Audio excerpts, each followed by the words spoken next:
If you are from Africa and you are planning to come to the US on a B1, B2 visitor's visa, I need you to listen to this message. Trump is actually proposing to pass a bill to require to every African to pay 15,000 US dollar as a bond before they get a visa to come to the US. If you get a visa, your visa is going to be only good for 3 months. No more 6 months visa. When they issue you a visa, you have to pay 15,000 US dollar to the US embassy. After you pay the money, they'll give you a visa so you can come to visit the US for 3 months. And if you overstay your visa, you will never get your money back. So a couple things. So first of all, like, is this exactly new? This is not exactly new. It was actually introduced in 2020 by the man himself, DJT, although it was postponed.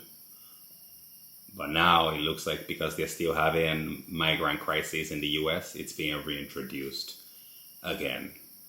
Now, why exactly is the US doing this? They're doing this because apparently there are people from certain countries who overstay their welcome. Even though their visas expire, they continue to remain in the United States of America.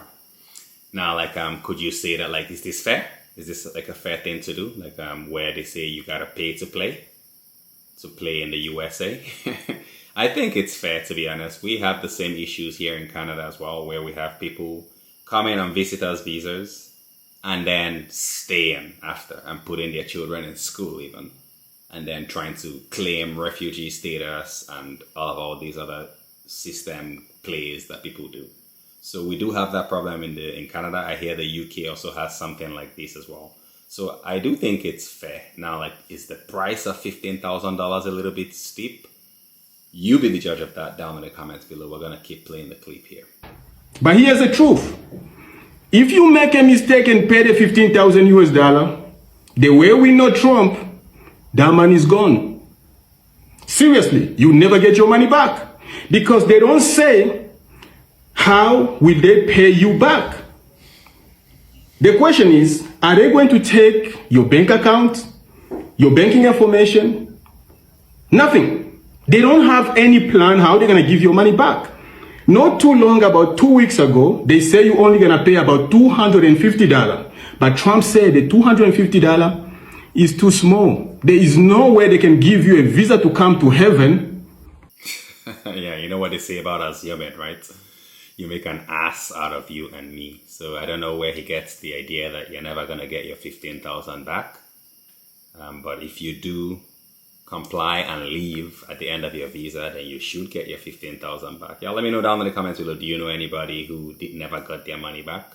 Or I guess this is a pilot run, so I don't think anybody has actually tried this yet.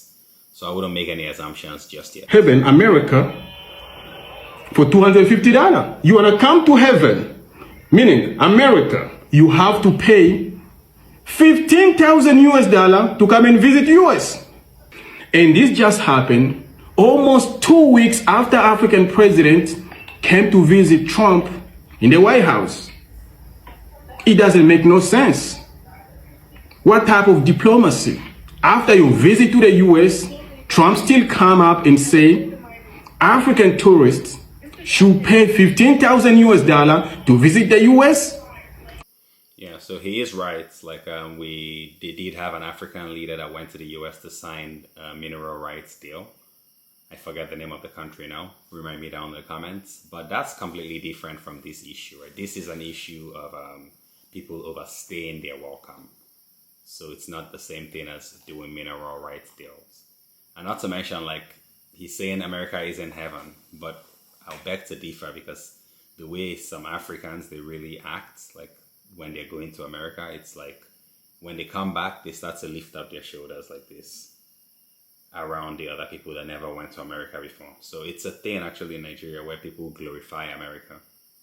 And even him right now, if he didn't glorify America, then he wouldn't be so upset the way he's sounding, right? He sounds really upset. He sounds really triggered by the news. So why would you be so triggered if you don't really want to go to that. It doesn't make no sense.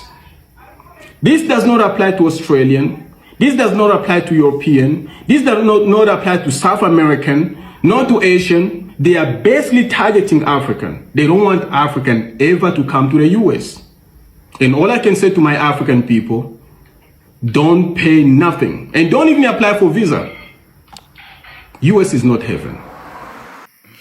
Okay, yeah. Well, he's saying US is not heaven, but clearly if you look at his backdrop there, I definitely will bet $1,000 that he is not in Africa, right?